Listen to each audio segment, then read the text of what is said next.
నీటి మాటలు దైవ మార్గం అనే దాంట్లో తెలుసుకుందాం. తన అనంతరము మన సందేశానికి లోకానికి వినిపించడానికి కొందరిని భగవంతుడు ఎంపిక చేసుకున్నాడట. వారిని వివిధ దేశాలకు పంపాడట. వారే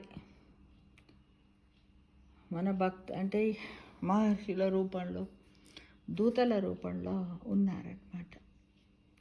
ఆ శిష్యులందరూ శిష్యు రూపంలో ఉండి ఇప్పుడు మనకు ప్రవచనాలు, పురాణాలను అందరికీ, అంటే ప్రతి ఒక్కరికి, సామాన్యులకు ప్రతి విషయాన్ని ఎలాంటి తేడా లేకుండా చెప్పడానికి భగవంతుడే నిర్మించాడట మిత్రమా. అయితే ఏంటిదంటే వాళ్ళు ఎందుకు అంటే చాలామందికి పురాణాల గురించి, ఇతిహాసాల గురించి తెలియదు కదా.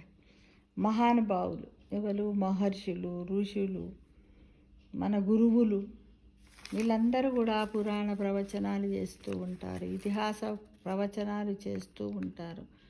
ఉండి రకరకాలుగా, అంటే వాళ్ళ ద్వారా అందరు చెప్పలేరు. ఎందుకంటే దాన్ని చదవడము ఒక ఎత్తు, నలుగురికి చెప్పాలి అనే వాళ్ళకు ఉండే ఆసక్తి ఇంకొక వైపు. అందరు చెప్పడానికి కూడా ఓపిక ఉండదు చాలామందికి. కానీ మనం ప్రతి ఒక్క మనిషి జీవితానికి, మన హిందూ సాంప్రదాయం లోపల, మనం భారతీయులమైనటువంటి ప్రతి ఒక్కరికి కూడా గురువు అనేవాళ్ళు ఉండాలి. గురువులు, సద్గురువులు ఉండాలి. ఉంటేనే వాళ్ళ ద్వారా చదువుకోగలుగుతాం. ఆ గురువును, సద్గురువుని ఎవరైతే ఆశ్రయిస్తామో వారికే సంపూర్ణ కృపాకటాక్షాలు ఉంటాయని మన పెద్దలు చెప్తారన్నమాట. ఎందుకంటే మనల్ని సృష్టించినటువంటి బ్రహ్మ సృష్టించాడు, విష్ణువు కొన్ని ప్రబోధనలు మనకు చేశాడు. శ్రీకృష్ణ భగవానుడు మనం ఎలా జీవించాలో భగవద్గీతలో అర్జునునికి చెప్పినట్టు మనకు చెప్పాడు. శివుడు మాత్రము యావత్తు ప్రపంచాన్ని ఏలుతున్నాడు. కాబట్టి వీళ్ళందరి బోధనల ప్రకారంగానే మనము తప్పకుండా మనకు వీళ్ళను ఎవరైతే ధ్యానిస్తూ మన దగ్గరికి ఋషులు ప్రవచనాలు ఇవ్వడము, మన హిందూ ఉన్నది కదా, హిందూ సాంప్రదాయాన్ని ఏ విధంగా మనం పరిరక్షించుకోవాలి, ఏ విధంగా మన సాంప్రదాయాలను ఇక ముందు తరాల వారికి ఎలా అందించాలని ఒక సంకల్పంతో వాళ్ళు చేస్తున్నటువంటి సమాచారం ఉంది కదా, హిందూ సమాచార శాఖ, చాలా సంతోషకరమైనటువంటి విషయాలు. మళ్ళీ ఎందుకంటే ఒకప్పుడు ఉమ్మడి ఫ్యామిలీస్ ఉండి ఇళ్ళల్లో అమ్మమ్మలు, నానమ్మలు, తాతలు వీళ్ళందరూ ఉండి పిల్లలకు రకరకాల కథలు చెప్పేవారు. రామాయణము, ఇతిహాసం, మహాభారతము, భాగవత కథలు, అన్ని సుమతి పద్యాలు, శతక పద్యాలు, వేమన పద్యాలు చాలామందికి చెప్పేవారు. కానీ ఇప్పుడు అవి చెప్పేవాళ్ళు లేరు, పిల్లలకు టైం లేదు. కాబట్టి ఈ విధంగా గృహము యొక్క ప్రాధాన్యత కానీ, కుటుంబం యొక్క ప్రాధాన్యత కానీ, బంధుత్వాల ప్రాధాన్యత కానీ, ఇక మన హిందూ సంస్కారాల గురించి, సాంప్రదాయాల గురించి కూడా వాళ్ళకి తెలియాల్సింది ఎంతగానో ఉంది. కాబట్టి భగవంతుడు ఈ రూపంలో వాళ్ళను పంపించాడని, అప్పుడప్పుడు ఎక్కడన్నా సత్సంగాలలో కూడా ఉపన్యాసాలు ఉంటాయి, అక్కడికి కానీ, భజనలకు కానీ, గుడికి కానీ వారానికి ఒకసారి, పిల్లలకు కూడా హాలిడే ఉన్నప్పుడు, మనకు తీరిక ఉన్నప్పుడు కనీసం నెలలో 1, 2 లేదా 3 సార్లన్న పిల్లలను గుడికి తీసుకుపోయి, ఇగో ఈ దేవుడు ఇలా అని ఆ దేవుడి గురించి 4 వాక్యాలు, ఆ పక్కన ఇంకేమైనా నవగ్రహాలు ఉంటాయి వాటి గురించి, ఈ విధంగా మనము సైన్స్ను చెప్పినట్టయితే పిల్లలలో కూడా ఒకలాంటి జ్ఞానము సంపాదించుకొని ఒక మహత్తరమైనటువంటి జ్ఞానిగా పిల్లలు ఉంటారు.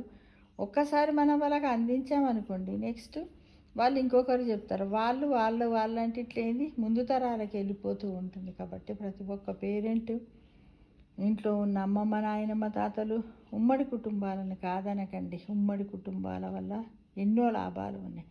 ఐకమత్యమే మహాబలం అంటారు. ఉదాహరణకు ఒక ఎగ్జాంపుల్ తీసుకున్నాం. ఇంట్లో చీపురు కట్టు ఉంటాయి.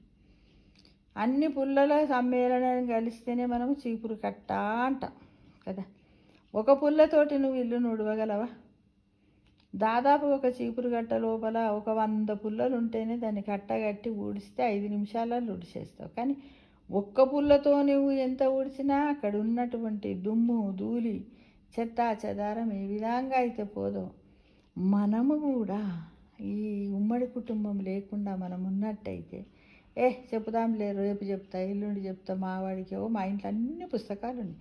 భారతం ఉంది, భాగవతం ఉంది, రామాయణం ఉంది, భగవద్గీత ఉంది, బాలమిత్రులు ఉన్నాయి, చందమామలు ఉన్నాయి, అన్నీ ఉన్నాయి. కానీ చెప్పుదామంటే రేపు చెప్తా అని రోజు మనం వాయిదా వేసుకుంటూ ఉంటాం. పిల్లలకు చెప్పమంటే పుస్తకాలు ఉండడం ముఖ్యం కాదు, మంచికి చక్కటి ఆలోచన ఉండాలి, చెయ్యగలను అని తపన ఉండాలి. అంటే అన్ని ప్రజెంట్, మైండ్ ఈజ్ ఆబ్సెంట్ అన్నట్టుగా మనము ఉండకూడదు మిత్రమా. కాబట్టి ప్రతి ఒక్కరం కూడా ఏంటిది, మన పిల్లలను ముందు తరాలకు మన సాంప్రదాయాలను సంస్కారాలను అందజేయవలసిన ధర్మం మనందరిపైన ఉంది మిత్రమా. తప్పకుండా ఈ వీడియో విన్న తర్వాత మీ ఇంట్లో ఉన్న పిల్లల గురించి రోజు 10 నిమిషాలు, ఎప్పుడు వీలైతే అప్పుడు, హాలిడే ఉన్నా టైం ఉంటుంది, లేనప్పుడు లాస్ట్కి పండుకునే ముందు కూడా మనం ఏవో టీవీలు చూడకుండా మన పక్కన వేసుకొని నాన్న రామాయణం గురించి చెప్పురా అనాలి.